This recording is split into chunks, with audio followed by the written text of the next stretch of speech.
औज़ु बिल्लाहि मिनश शैतानिर रजीम बिस्मिल्लाहिर्रहमानिर्रहीम। अस्सलाम वालेकुम व्यूअर्स, कैसे हैं आप लोग? सब खैरियत से हैं?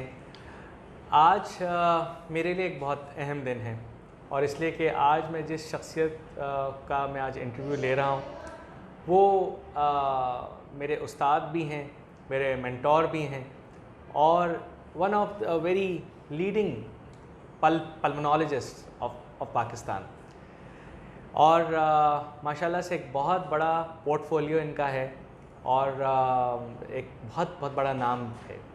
खैर, आज हम मुलाकात करेंगे प्रोफेसर डॉक्टर सोहेल अख्तर साहब से। अस्सलाम वालेकुम सर। वालेकुम अस्सलाम डॉक्टर फरीद। सर कैसे हैं आप? खैरियत से? अल्हम्दुलिल्लाह। बहुत मुश्किल होगी मुझे आज आपका इंटरव्यू लेते हुए, मुझे बहुत अजीब सा लग रहा है, लेकिन मुझे बहुत खुशी भी है कि आज मैं आपसे कुछ एक जान पाऊँगा मज़ीद, और साथ में ये कि हमारी जो आम पब्लिक है वो भी आपसे बहुत कुछ जान पाएगी इंशाअल्लाह। सर, आज हम बात करेंगे थोड़ा सा ज़रा डिफरेंट टॉपिक, ये कह लीजिए अक्सर औक़ात लोगों को बड़े सुनते हैं, डायग्नोसिस आ जाती है कि जी कि ये कोई ऑब्स्ट्रक्टिव लंग डिज़ीज़ है। कभी इस बारे में बताया जाता है, कभी कोई क्रॉनिक ऑब्स्ट्रक्टिव लंग डिज़ीज़ के बारे में बात की जाती।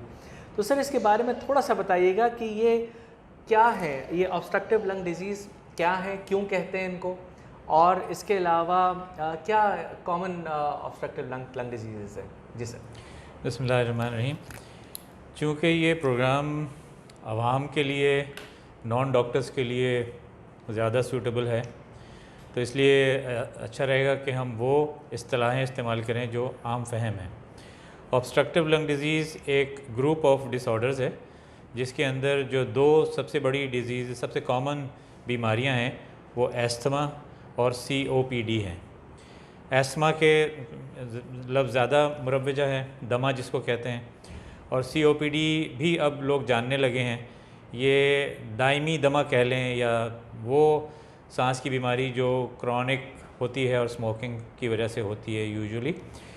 और इसके अलावा इसमें ब्रोंकिएक्टेसिस एक बीमारी है जो ख़ासी कॉमन है पाकिस्तान में, वो भी शामिल है, और कुछ छोटी मोटी समझ लें। तो ये 3 मेन बीमारियां हैं जो मिलकर ऑब्स्ट्रक्टिव एयरवे डिज़ीज़ बनाती हैं। ऑब्स्ट्रक्टिव लंग डिज़ीज़ कह लें, ऑब्स्ट्रक्टिव एयरवे डिज़ीज़। इनकी बुनियादी जो कॉमन चीज़ें हैं वो ये हैं कि ये सांस की नालियों की बीमारी हैं। देखिए, फेफड़े जो हमारे हैं, अगर आप दो समझ लें कि 2 हिस्से हैं, एक तो पैरेन्काइमा जो होता है और दूसरा सांस की नालियाँ। फेफड़े का काम है बॉडी को ऑक्सीजन प्रोवाइड करना और कार्बन डाइऑक्साइड को एलिमिनेट करना। तो सांस की नालियों की बीमारियां जो हैं वो एक ज़्यादातर कॉमन यही प्रॉब्लम होती हैं, और जो पैरेन्काइमा होती है इसकी बीमारियां मसलन नमूनिया, इन्फेक्शन, इंटस्टिशियल फाइब्रोसिस वगैरह।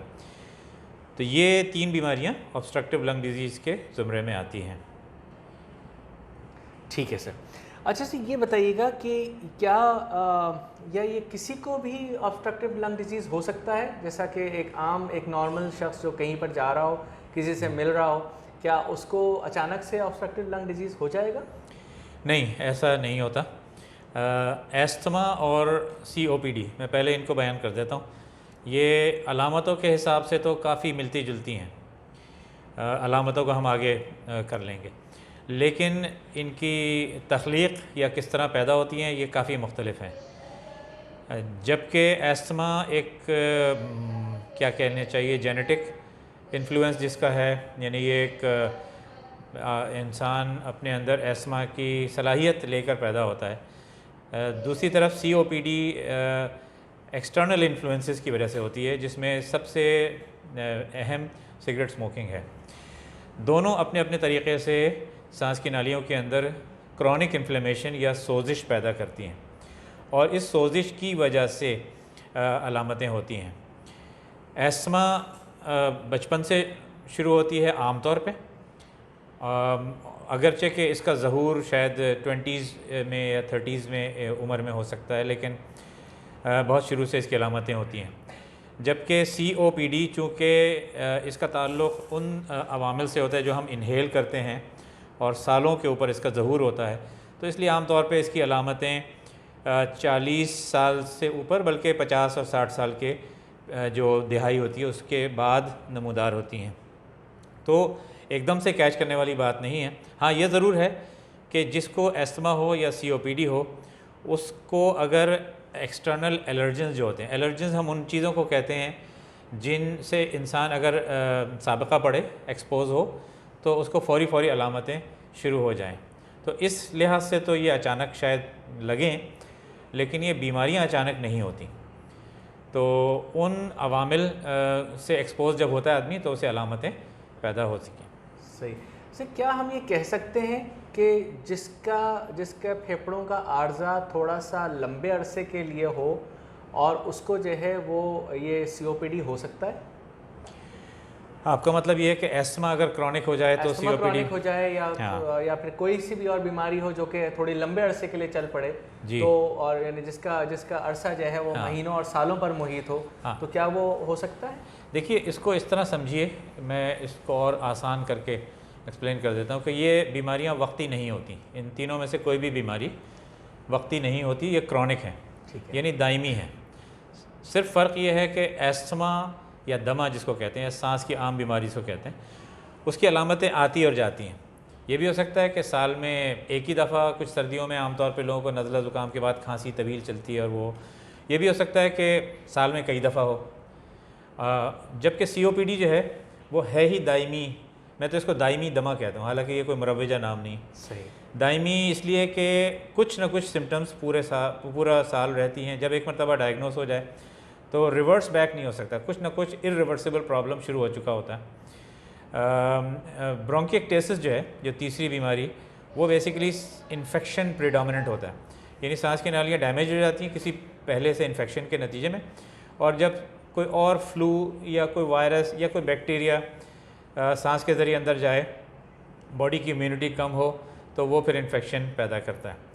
तो एस्थमा जब पुराना हो जाए, 20 साल से 40 साल से, बचपन से चाहे शुरू हुआ हो, लेकिन बाद में जाके वो एक तरह से दायमी हो सकता है, और ऑल्दो हर एक में नहीं होता, इसकी सिम्टम्स पूरा साल रह सकती हैं। सही। सर, अब ये बताइएगा कि आपको इतना अर्सा आप इधर पाकिस्तान में आप इधर प्रैक्टिस करते रहे हैं, और आपको क्या लगता है कि ये पाकिस्तान के अंदर ये जो केसेस हैं ये कितने हो रहे हैं, और इसके अलावा क्या आपने ये महसूस किया है कि कोई ख़ास एरियाज़ ऐसे हैं, कोई पॉकेट्स ऐसे हैं जहाँ से आपको ये COPD के केसेस ज़्यादा मिल रहे हैं? अच्छा, ये बड़ा अच्छा सवाल भी है, और शायद मैं क्वालिफाई नहीं करता कि इसका बहुत एक्यूरेट जवाब दे सकूं, लेकिन मैं कोशिश करूंगा। एस्थमा जो दमा है और COPD, ये पूरी दुनिया की डिजीज़ हैं, अमीर ममालिक की भी, गरीब ममालिक की भी, इंडस्ट्रियलाइज की भी और नॉन इंडस्ट्रियलाइज की भी वगैरह।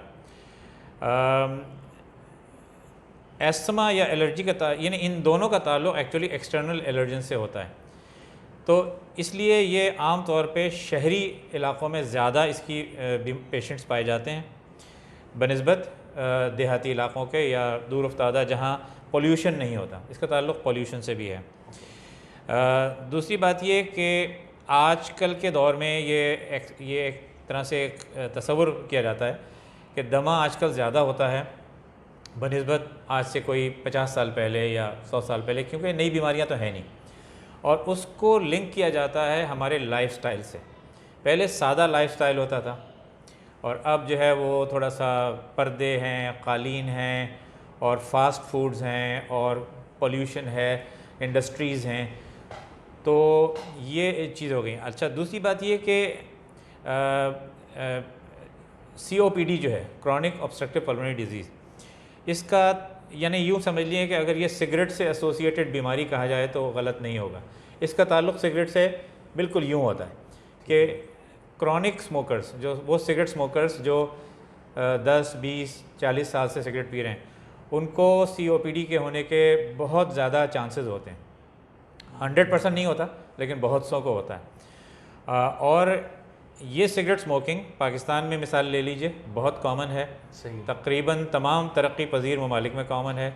इवन गांव देहातों में वहाँ सिगरेट नहीं, बीड़ी पी जाती होगी, हुक्का पिया जाता होगा, सब नुकसानदेह। तंबाकू जिस शक्ल में भी जल के सांस में जाएगा वो नुकसान देगा।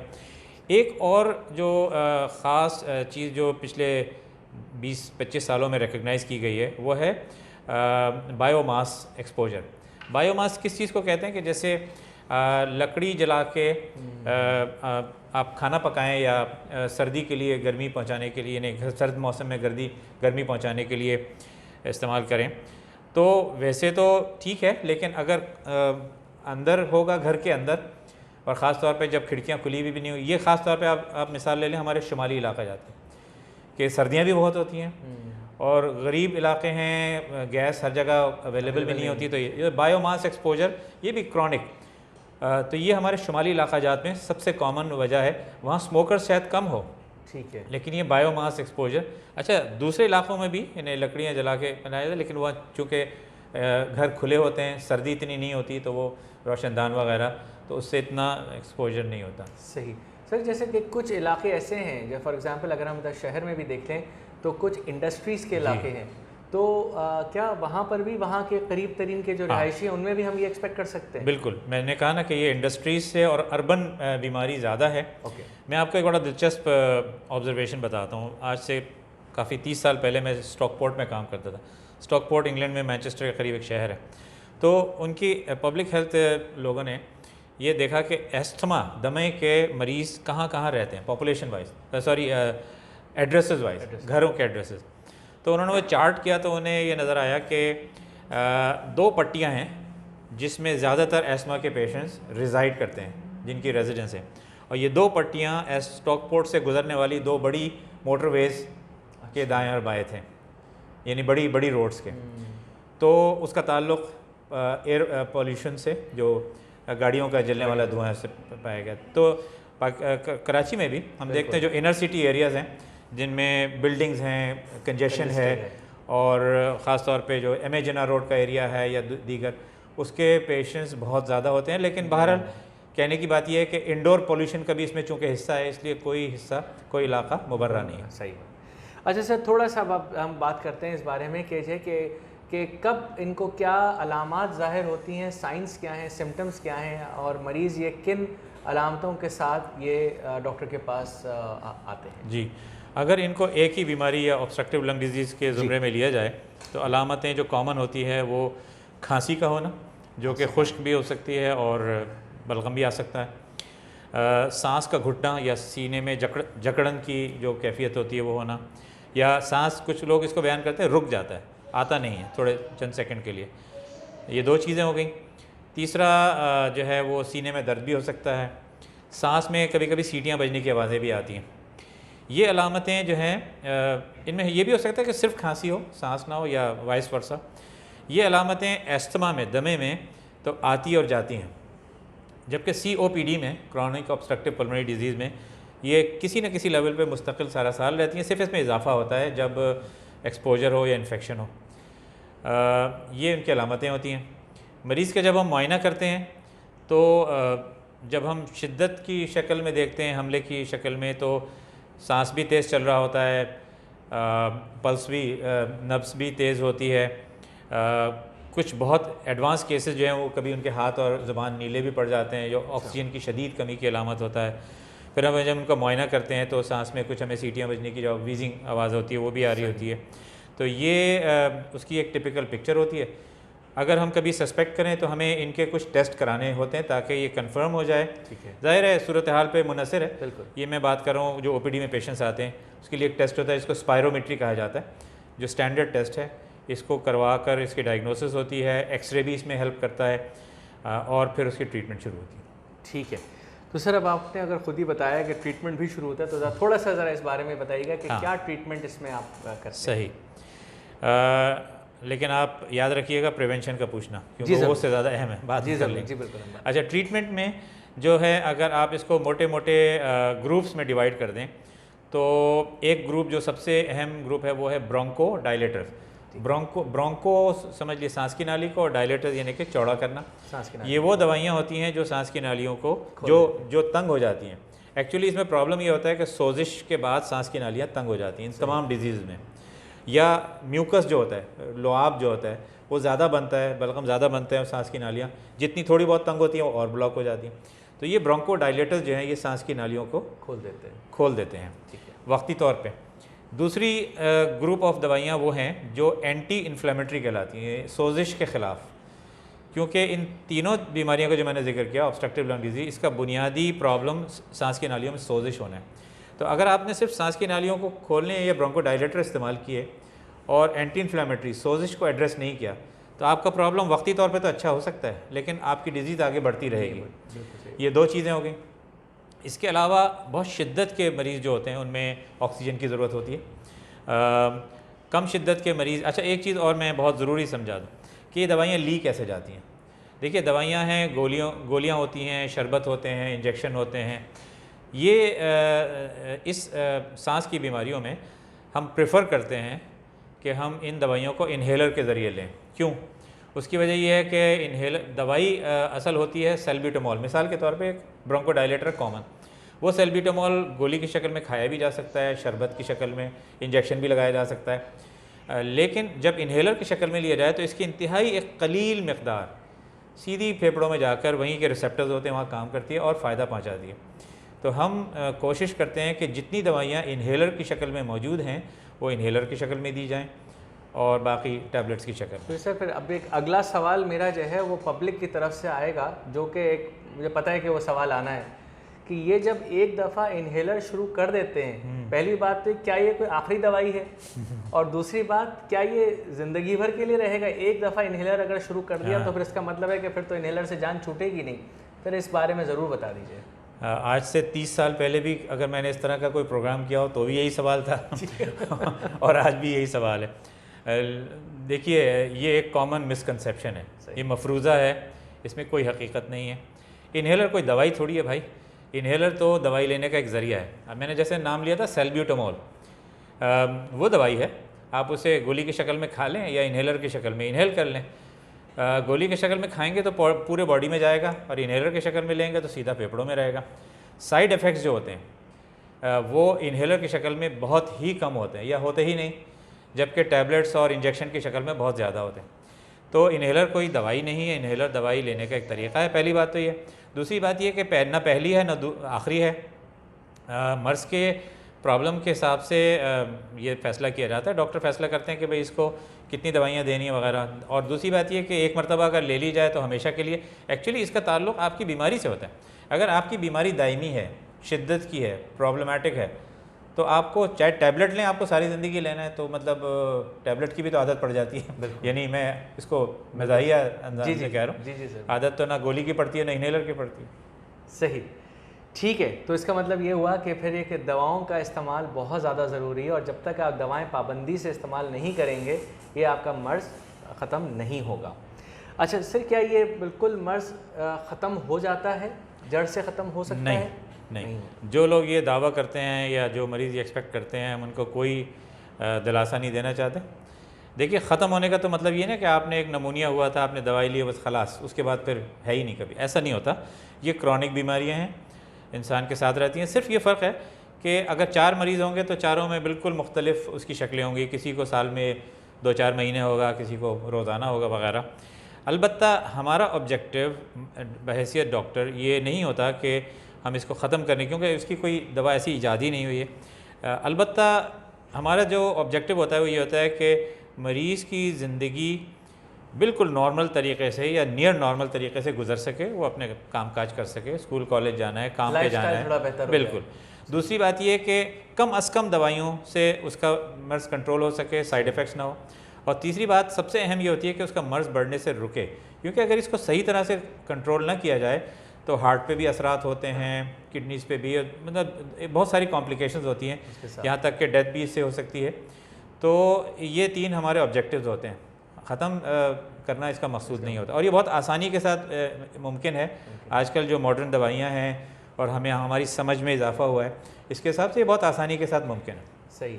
अच्छा सर, ये एक और चीज़ बताइएगा कि ये तो आपने सारी चीज़ें बताई कि अब तक इनका इलाज और ये सारी, इनसे बचा कैसे जाए, या और इसके एक तो प्रिवेंशन पे थोड़ी बात बताइएगा, और ये कि क्या कोई ऐसी चीज़ें भी हैं जो कि हम मेडिसिन के बग़ैर, या ये कि मेडिसिन के साथ साथ अगर हम करें तो भी काफ़ी हद तक के फ़ायदेमंद हो? बिल्कुल। सिगरेट स्मोकिंग नंबर 1 है।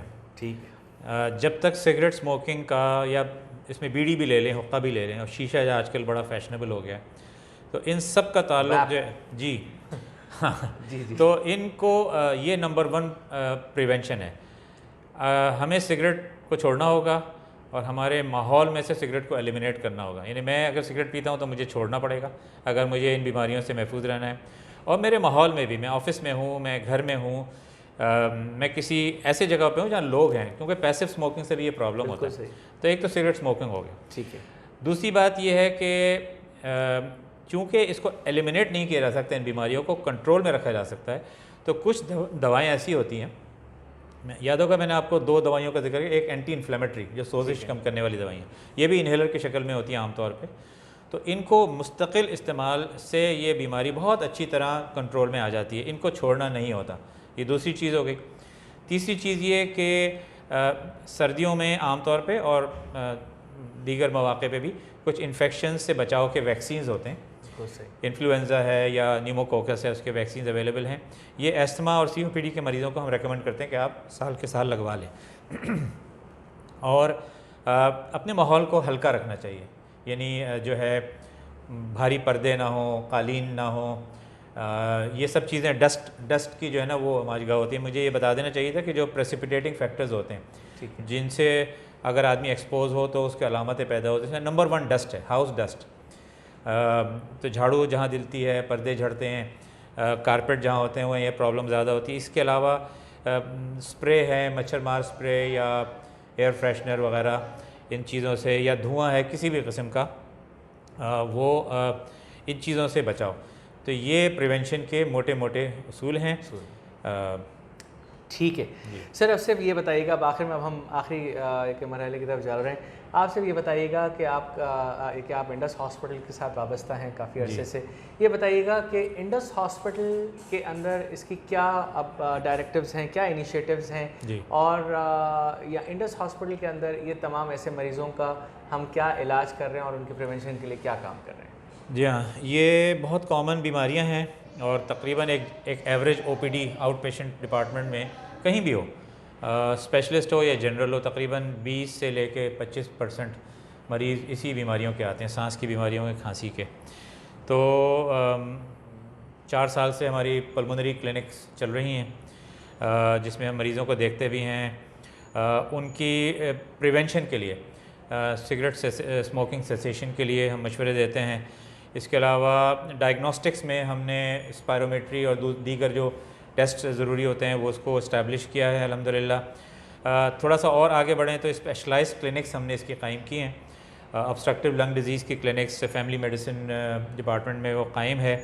और इससे भी थोड़ा सा और आगे बढ़ें तो जो आपने एक बात की थी कि मेडिसिन के अलावा क्या हो सकता है, जब बहुत एडवांस्ड COPD हो जाए, जब दवाइयाँ भी इतना फ़ायदा ना दे रही हों, तो रिहेबिलिटेशन, पल्मोनरी रिहेबिलिटेशन, यानी कि वर्जिशों के ज़रिए और कुछ सांस की एक्सरसाइजेज़ के ज़रिए मरीज़ की एक्सरसाइज कैपेसिटी बढ़ती है, उसकी सेंस ऑफ वेलबींग बढ़ती है। तो ये डिपार्टमेंट हम लोगों ने कायम किया है।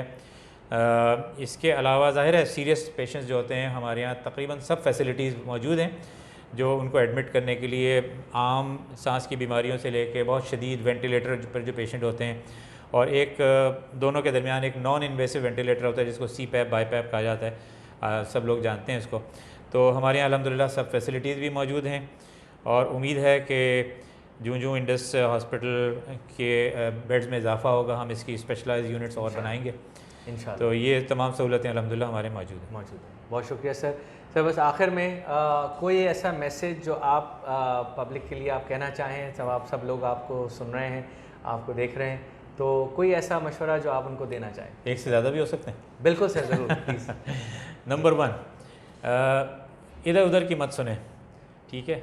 डॉक्टर आपका जो है ना वो इस बेस्ट पोजीशन में है, आप मफरूज़ों पे ये आखिरी दवाई है, ये पहली दवाई है, यूँ हो जाता है, वो हो जाता है। डॉक्टर के पास जाएं, वो अगर आप उस पर ट्रस्ट करते हैं तो उसकी बात पे यकीन करें, नंबर 1। दूसरी बात ये कि मेरे 30 साल की प्रैक्टिस में मैंने सबसे ज़्यादा प्रॉब्लम जो एस्थमा के पेशेंट्स में पाया है वो ये है कि जैसी तबीयत उनकी ठीक होती है वो तमाम दवाइयाँ बंद कर देते हैं, जबकि ये मैं आपको बता चुका हूँ तकरीबन 50% दवाइयाँ वो होती हैं जो इन्हेलर्स ही होते हैं, जो पूरा साल लेना ज़रूरी होते हैं। अगर उनको बंद करेंगे तो बीमारी फिर दोबारा से शिद्दत पकड़ जाएगी। और तीसरी बात ये है कि सबसे अहम कि सिगरेट स्मोकिंग, बीड़ी, हुक्का इसको छोड़ दें। और इसको न सिर्फ छोड़ें, अगर आप नहीं पीते हैं तो आप इसको अपने माहौल से जहाँ जहाँ तक हो सके वो ख़त्म करने के लिए जो जो आपके बस में हो वो ज़रूर करें। अल्हम्दुलिल्लाह Indus hospital tobacco free hospital है, यहाँ इसकी बाउंड्रीज़ के अंदर कोई सिगरेट नहीं पी सकता। हम अब अगर हम इदारे में हैं, किसी इदारे के सरबराह हैं, तो हमें कोशिश करनी चाहिए कि अपने तमाम इदारों को स्मोक फ्री रखें। इससे बहुत मदद मिलती है। तमाम मगरबी ममालिक ने, तरक्की याफ्ता ममालिक ने अपने टोबैको के कंट्रोल पे इसी तरह पाया। अगर टोबैको को कंट्रोल कर लिया जाए तो यूँ समझ लीजिए कि 50% ना सही 25% 30% बीमारियाँ कंट्रोल में आ सकती हैं। सही सर, बहुत शुक्रिया, जज़ाकल्लाह खैर कि आज आपने हमारे लिए टाइम निकाला, आप यहाँ पर आए। और उम्मीद है कि आप सबको भी ये प्रोग्राम बहुत पसंद आया होगा और डॉक्टर सोहेल अख्तर की इस गुफ्तगू से आप लोग बहुत मुस्तफ़ीद हुए होंगे। बहुत बहुत शुक्रिया, जज़ाकल्लाह सर, बहुत शुक्रिया आपका। अस्सलाम वालेकुम।